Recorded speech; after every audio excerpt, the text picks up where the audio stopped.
Hi ಎಲ್ಲರಿಗೂ. ಈಗ ನಾನು ಮಾಡ್ತಾ ಇರೋದು ನಾಟಿ ಕೋಳಿ ಬಸ್ಸಾರು. ನಮ್ಮ ಅತ್ತೆಯವರೆಲ್ಲ ನೀಟಾಗಿ ರೆಡಿ ಮಾಡಿಟ್ಟಿದ್ದಾರೆ. ಇಂಗ್ರೀಡಿಯೆಂಟ್ಸ್ ಏನ್ ಬೇಕು ಅಂತ ನೋಡೋಣ. ಈಗ 1/4 kg ಚಿಕನ್ನು, 3 ಈರುಳ್ಳಿ, ಅರ್ಧ ಕಪ್ ಕೊಬ್ಬರಿ, 1-2 ಗೆಡ್ಡೆ ಬೆಳ್ಳುಳ್ಳಿ, 1 ಸ್ಪೂನ್ ಹುರಿಗಡಲೆ, 3 ಸ್ಪೂನ್ ಧನಿಯಾ ಪುಡಿ, 2 ಸ್ಪೂನ್ ಖಾರದ ಪುಡಿ, 2 ಇಂಚು ಚಕ್ಕೆ, 8ರಿಂದ 10 ಲವಂಗ, 1 ಸ್ಪೂನ್ ಗಸಗಸೆ, ಅರ್ಧ ಟೀ ಸ್ಪೂನ್ ಪೆಪ್ಪರ್, 1/4 ಸ್ಪೂನ್ ಅರಿಶಿನ ಪುಡಿ, ಮತ್ತೆ ಕೊತ್ತಂಬರಿ ಸೊಪ್ಪು, ಮತ್ತೆ ಚಿಕನ್ ಫ್ರೈ ಮಾಡೋದಕ್ಕೆ ಈರುಳ್ಳಿ, ಕರಿಬೇವು. ಬನ್ನಿ ಈಗ ಚಿಕನ್ಗೆ ಹಾಕೋ ಮಸಾಲೆಗೆ ಯಾವ ತರ ಹುರ್ಕೊಳ್ಳೋದು ಅಂತ ನೋಡೋಣ. ಅದಕ್ಕೆ 2 ಸ್ಪೂನ್ ಆಗಷ್ಟು ಎಣ್ಣೆ, ಮತ್ತೆ ಬೆಳ್ಳುಳ್ಳಿ ಹಾಕ್ತಾ ಇದ್ದೀನಿ.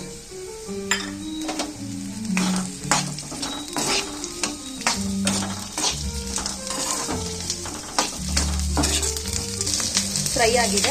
ಈಗ ಚಕ್ಕೆ ಲವಂಗ ಹಾಕೊಳ್ತಾ ಇದ್ದೀನಿ, ಹಾಗೆ ಗಸಗಸೆ ಹಾಕೊಳ್ತಾ ಇದ್ದೀನಿ. ಇದೊಂಚೂರು ಫ್ರೈ ಮಾಡೋಣ. 2 ಇಂಚು ಶುಂಠಿನೂ ಹಾಕೊಳ್ಳಿ. ಈಗ ನೋಡ್ತಿರ್ಬೋದು ಕಲರ್ ಯಾವ ರೀತಿ ಚೇಂಜ್ ಆಗಿದೆ ಅಂತ. ಈ ರೀತಿ ಮೀಡಿಯಂ ಫ್ಲೇಮಲ್ಲಿ 1-2 ನಿಮಿಷ ಫ್ರೈ ಮಾಡ್ಕೊಳ್ಳಿ ಸಾಕು. ಹುರ್ಗಡ್ಲೆ ಹಾಕ್ತಾ ಇದ್ದೀನಿ. ಇದೇನು ಫ್ರೈ ಮಾಡೋದೇನು ಬೇಕಿಲ್ಲ, ಜಸ್ಟ್ ಹಾಕಿ ಹಾಕಿ ಗ್ಯಾಸ್ ಆಫ್ ಮಾಡ್ತಾ ಇದ್ದೀನಿ.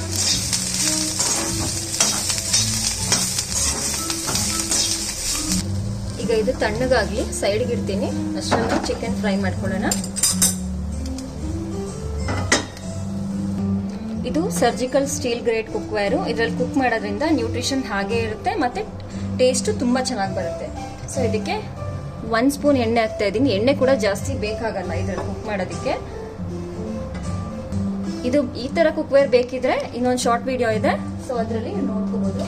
ಯಾರು ಕಾಂಟ್ಯಾಕ್ಟ್ ಮಾಡಬೇಕು ಅಂತ ಲಿಂಕ್ ಅಲ್ಲಿ ಡಿಸ್ಕ್ರಿಪ್ಷನ್ ಇದೆ. ಸೊ ಈ ತರ ಕುಕ್ವೇರ್ ಬೇಕು ಅಂದ್ರೆ ಅವ್ರನ್ನ ಕಾಂಟ್ಯಾಕ್ಟ್ ಮಾಡಬಹುದು. ಎಣ್ಣೆ ಫ್ರೈ ಆಗಿದೆ. ಕರಿಬೇವು ಹಾಕ್ತಾ ಇದ್ದೀನಿ.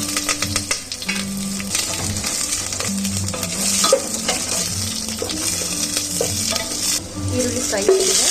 ಚಿಕನ್ ಹಾಕ್ತಾ ಇದ್ದೀನಿ. ಚಿಕನ್ನ ಒಂದು 4 ಸಲ ನೀಟಾಗಿ ತೊಳೆದಿಟ್ಕೊಂಡಿದ್ದೀನಿ.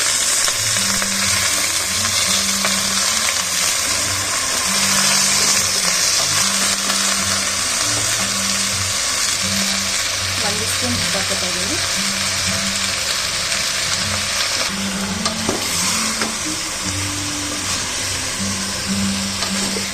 ಲಿಡ್ ಕ್ಲೋಸ್ ಮಾಡ್ತಾ ಇದ್ದೀನಿ, ಒಂಚೂರು ಫ್ರೈ ಆಗಲಿ. ಈಗ ನೋಡಿ ಚಿಕನ್ ಸ್ವಲ್ಪ ಫ್ರೈ ಆಗಿದೆ. ಸೊ ಅದಕ್ಕೆ ಪೆಪ್ಪರ್ ಮತ್ತೆ ಅರಿಶಿನ ಹಾಕೊಂಡು ಮಿಕ್ಸ್ ಮಾಡ್ಕೊತೀನಿ. ಈಗ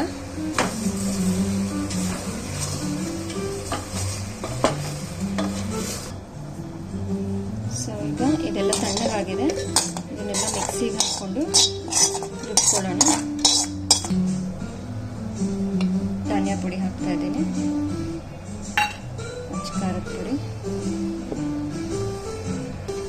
ಕೊತ್ತಂಬರಿ ಸೊಪ್ಪು,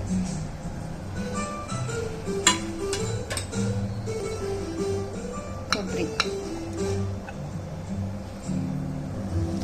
ಇಲ್ಲಿ ನೀರು ಇಟ್ಕೊಂಡಿದ್ದೀನಿ ಕುದೀಲಿ. ಬಿಸಿನೀರು ಹಾಕಿದ್ರೆ ಬೇಗ ಆಗತ್ತೆ ಅಂತ.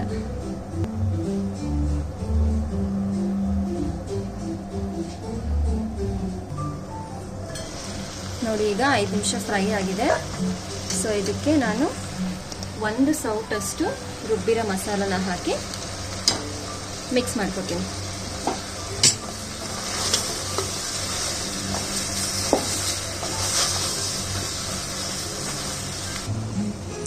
ಈಗ ಚಿಕನ್ಗೆ ಸ್ವಲ್ಪ ಎಷ್ಟು ಬೇಕೋ ಅಷ್ಟು ಬಿಸಿನೀರನ್ನ ಆ್ಯಡ್ ಮಾಡ್ಕೊತಾ ಇದ್ದೀನಿ.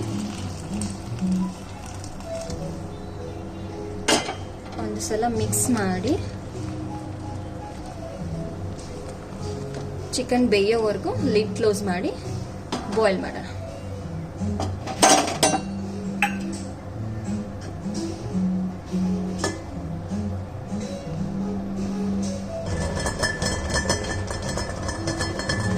ಏಳರಿಂದ 8 ನಿಮಿಷ ಬೆಂದಿದೆ. ಈಗ ಒಂದು ಸ್ವಲ್ಪ ನೋಡೋಣ ಹೇಗೆ ಬೆಂದಿದೆ ಅಂತ.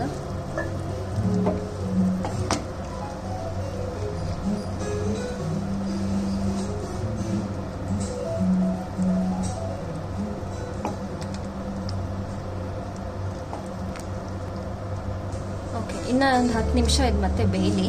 ಲಿಡ್ ಕ್ಲೋಸ್ ಮಾಡ್ತಾ ಇದ್ದೀನಿ.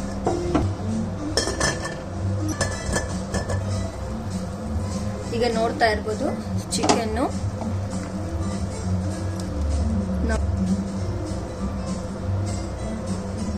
ಟೋಟಲ್ 20 ನಿಮಿಷ ಬೆಂದಿದೆ. ಈಗ ಆಗಿದೆ ಇದು.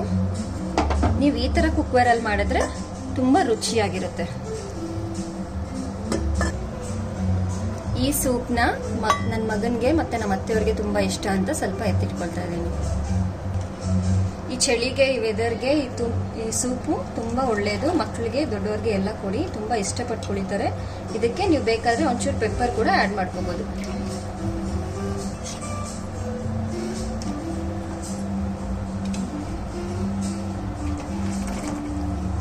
ಈಗ ಇದರಲ್ಲಿರೋ ಪೀಸ್ನೆಲ್ಲ ಸಪ್ರೇಟ್ ಆಗಿ ಎತ್ತಿಟ್ಕೊಳ್ತಾ ಇದ್ದೀನಿ.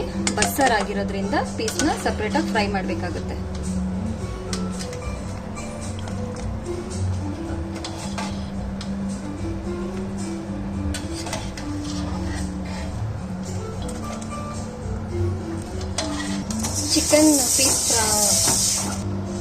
ಚಿಕನ್ ಫ್ರೈಗೆ ಹೆಸರು ಕಾಳು ಬೇಕಾಗುತ್ತೆ. ಅದರಿಂದ ಇದನ್ನು ಸ್ವಲ್ಪ ಹುರ್ಕೊಂಡು ಬೇಯಿಸ್ಕೊಂಡು.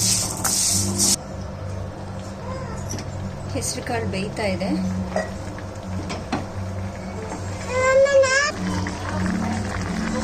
ಕಡೆ ಹೆಸರು ಕಾಳು ಬೇಯಕ್ಕೆ ಇಟ್ಟಿದ್ದೀನಿ.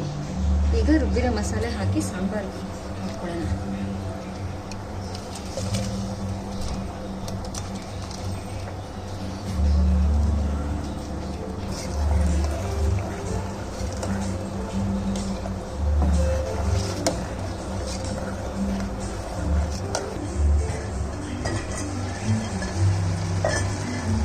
ಈಗ ನೋಡ್ಬೋದು ನೀವು, ಇದು ಈಗ 90ರಿಂದ 95% ಮಾತ್ರ ಬೆಂದಿದೆ. ತುಂಬ ಜಾಸ್ತಿ ಬೇಯಿಸ್ಕೊಳಕ್ಕೆ ಹೋಗ್ಬೇಡಿ. ಚಿಕನ್ ಜೊತೆ ಫ್ರೈ ಮಾಡೋಕ್ಕೆ ಅದು ಬಾಯಿಗೆ ಸಿಗೋ ಥರ ಇರಬೇಕು.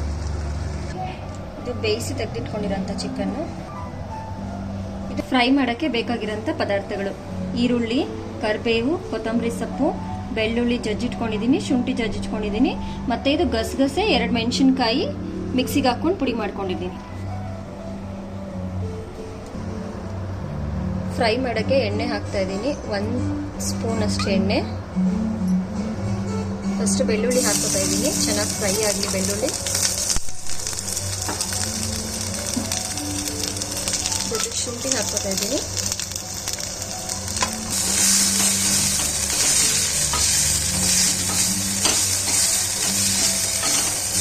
ಕರಿಬೇವು ಹಾಕ್ತಾ ಇದ್ದೀನಿ.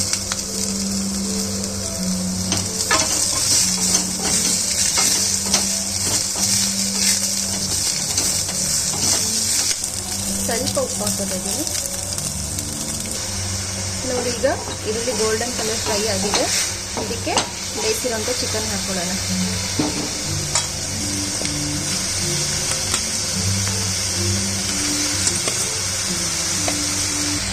ಈಗ ಇದೊಂದು 2 ನಿಮಿಷ ಫ್ರೈ ಆಗಿದೆ. ಇದಕ್ಕೆ ಬೇಯಿಸ್ಕೊಂಡಿರೋಂಥ ಹೆಸರು ಕಾಳನ್ನ ಸೇರಿಸ್ಕೊತಾ ಇದ್ದೀನಿ.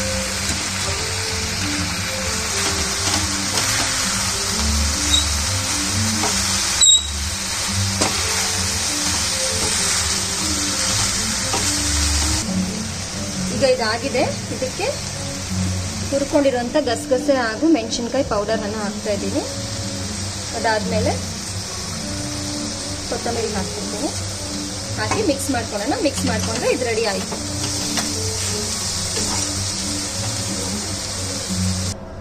ಈಗ ಸಾಂಬಾರ್ಗೆ ಒಗ್ಗರಣೆ ಹಾಕೋತಾ ಇದ್ದೀನಿ.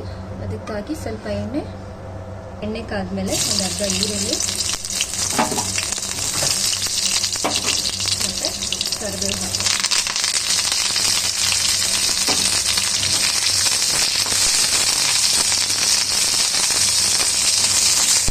ಆಗಿದೆ. ಇದನ್ನು ಸಾಂಬಾರಿಗೆ ಹಾಕ್ಕೊಳ್ತೇನೆ.